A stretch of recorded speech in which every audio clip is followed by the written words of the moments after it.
Ini informasi penting khususnya buat umat muslim. Tidak semua ulama yang diberikan karomah dari Allah SWT. Hanya orang-orang terpilih yang konon mendapat hal tersebut. Salah satunya adalah Kiai Haji Maimun Zubair atau Mbah Maimun, Mbah Moen. Mbah Moen adalah seorang ulama besar di Indonesia. Namanya sudah terkenal ke mancanegara karena dia merupakan sosok ulama yang paling dihormati.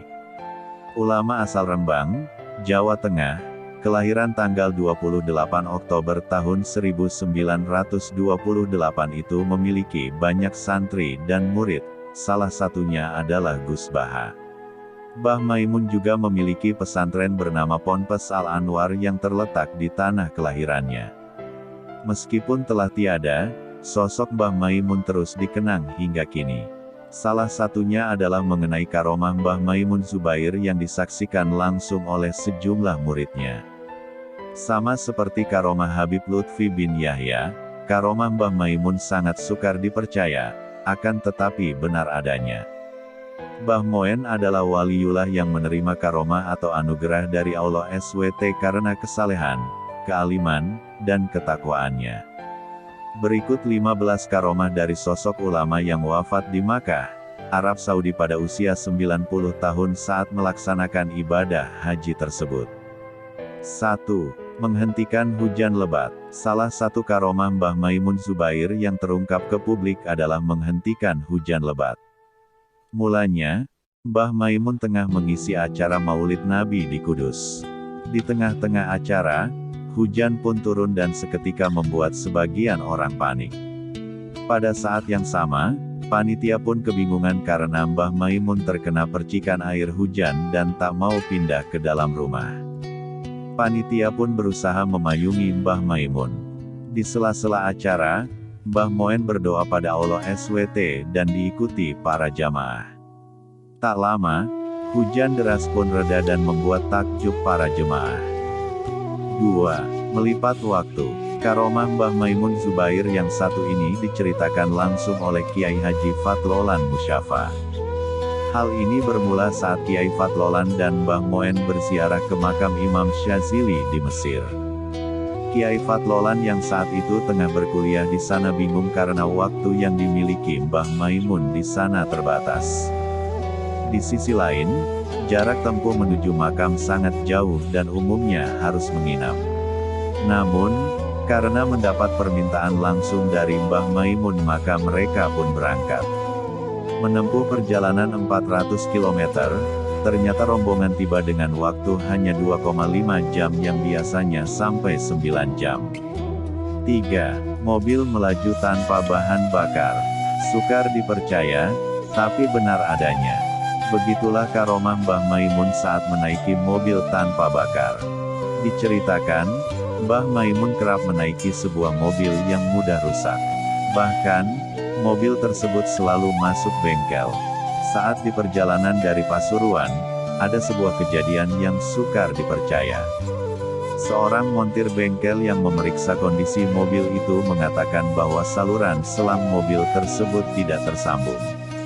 Anehnya, sang montir pun tak percaya karena mobil itu masih bisa berjalan. 4. Bertemu Nabi Khidir AS. Karomah Mbah Maimun Zubair lainnya adalah bertemu Nabi Khidir AS, saat dia masih menjadi santri di Pondok Lirboyo Kediri, Jawa Timur. Ketika itu, Mbah Moen merasakan kehadiran seseorang dan memanggilnya dari arah makam dekat pondok. "Kamu cinta kepada saya juga cinta kepada kamu, dijamin Gusti Allah nantinya," ucap sosok tersebut yang dipercaya Nabi Khidir. Nabi Khidir pun mendoakan Mbah Moen dan seketika hilang dari pandangan Mbah Maimun. 5. Menyembuhkan penyakit. Kiai Fatlolan menyaksikan kembali karomah Mbah Maimun Zubair ketika ulama besar tersebut menyembuhkan penyakit dengan wasilah air. Hal ini bermula ketika ada seorang ibu pemilik warung yang meminta air doa, wasilah air, pada Mbah Maimun untuk suaminya yang tengah sakit. Mbah Maimun pun mendoakan air tersebut dan diberikan pada suaminya. Beliau juga mengucapkannya pada orang yang tengah sakit tersebut. Tak lama, suami dari ibu pemilik warung itu berangsur pulih. 6. Menipu, restoran Mesir terbakar. Kiai Fatlolan juga menceritakan karomah Mbah Maimun saat mengantarkan beliau dan istrinya ke makam Imam Syazili. Saat itu, rombongan beristirahat untuk makan di sebuah restoran. Usai makan, Mbah Moen memberikan uang 300 pound Mesir pada Kiai Fatlolan. Namun, kasir mengatakan kalau uang untuk membayar tersebut kurang karena totalnya 750 pound Mesir. Padahal, uang yang dibayarkan Mbah Maimun lebih dari cukup sesuai pesanan. Mengetahui Kiai Fatlolan menambah uang yang kurang tersebut, Mbah Maimun mengatakan, bukan dari golongan kita, Masya Allah. Tak lama, restoran tersebut mengalami kebakaran setelah rombongan Mbah Maimun pergi. 7. Mengetahui tanggal wafatnya, karomah ini dikisahkan oleh jemaah haji asal Tegalrejo bernama Sodikun. Saat itu, Sodikun diminta kakaknya untuk sowan pada Mbah Moen yang tengah menunaikan ibadah haji. Singkat cerita, Sodikin akhirnya bertemu Mbah Moen dan bertanya sampai kapan Mbah Moen akan tinggal di Makkah. Mbah Moen menjawab bahwa dia akan tinggal sampai tanggal 5. Sodikun merasa heran karena ibadah haji jika dihitung dari kalender Hijriyah maupun Masehi akan berakhir di sekitar tanggal belasan. Rupanya, pada 5 Zulhijjah 1440H atau tanggal 6 Agustus tahun 2019, Sodikin baru menyadari bahwa tanggal tersebut adalah waktu di mana Mbah Moen wafat. 8. Tongkatnya kembali lagi setelah hilang selama 7 tahun. Seorang santri dari Pondok Pesantren Al-Anwar Rembang yang merupakan murid dari Mbah Moen tengah melaksanakan ibadah haji. Ia ingin memberikan hadiah, namun karena Mbah Moen telah memiliki banyak sorban, sang santri akhirnya memutuskan membelikan tongkat. Sempat menolak tawaran pedagang di sana, namun karena memaksa akhirnya santri membeli tongkat tawaran pedagang tersebut. Namun, Mbah Moen terkejut dengan pemberian santrinya tersebut yang ternyata itu merupakan tongkatnya yang hilang 7 tahun lalu. 9. Memiliki penglihatan batin. Kediaman Mbah Moen tidak pernah sepi dari orang yang sholat maupun tamu yang datang sekadar bersilaturahmi. Saat itu rumah Mbah Moen memang sering datang tamu tanpa diundang. Ketika itu rumah Mbah Moen kedatangan tamu dari marga bin Syekh Abu Bakar dan Assegaf.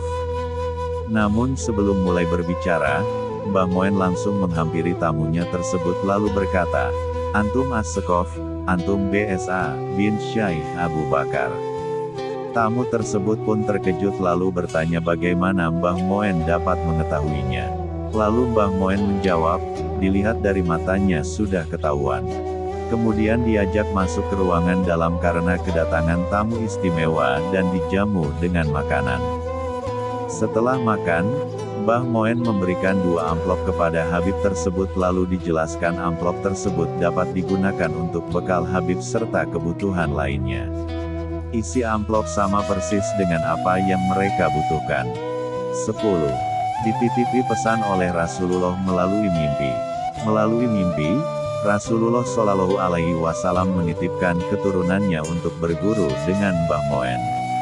Habib Zaki yang saat itu merupakan keturunan Rasulullah diberi wejangan dari pamannya agar tidak memberitahu kepada Mbah Moen kalau dirinya merupakan keturunan Rasul. Namun di tengah malam, Mbah Moen mendatangi Habib Zaki lalu mengatakan mengapa dirinya tidak menyebutkan kalau keturunan Rasulullah Shallallahu Alaihi Wasallam. Karena Mbah Moen baru saja bermimpi bertemu Rasulullah dan dititipkannya keturunannya untuk berguru di pondok Mbah Moen. 11. Nasi berkat tahlil 7 harian tidak basi sampai jam 11 siang. Mulai nasi, ikan, daging, kue, dan lain-lain tidak ada penurunan kualitas yang normalnya dapat terjadi pada makanan. Kondisinya masih layak makan seperti saat baru saja dibagikan. 12. Menghentikan hujan lebat saat pengajian. Saat situasi pengajian, tidak disangka turun hujan lebat. Saking derasnya para jemaah mencari posisi yang aman agar tidak kehujanan. Di tengah kepanikan panitia dan undangan, ternyata Mbah Moen menyikapi dengan tenang. beliau melantunkan doa yang diamini para jamaah. Hujan pun seketika berhenti. 13.